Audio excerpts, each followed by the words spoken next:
everyone.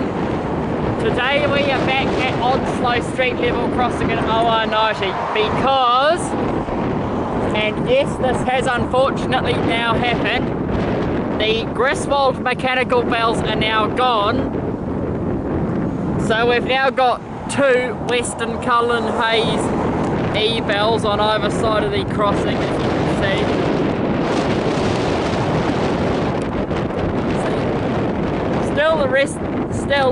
This is very recent, as I filmed train 234 here on the 14th of September, and it still had the Griswold mechanical bells, and it's the 17th of October today, so this has happened within the last month. Still, the rest of the crossing is the same, so we've still got Montrose of Penrose LED lights on this side of the crossing and on that light unit over there.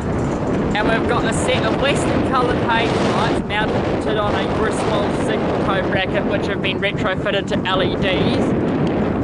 And then we have another set of Western Cullen Hayes lights over there, which have again been retrofitted to LEDs.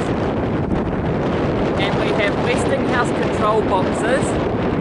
Interestingly enough, it still says State Highway 1 on the control box over there, which is rather interesting. So we've got, and interestingly enough, we have still got the bells offsetting and signs here too, which is kind of interesting, as I would have thought they would have taken these away when the crossing got converted to E-bells.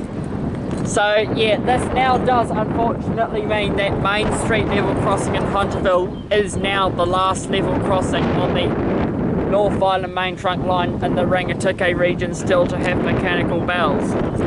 So yeah, with that said and done, let's now go and wait for some trains.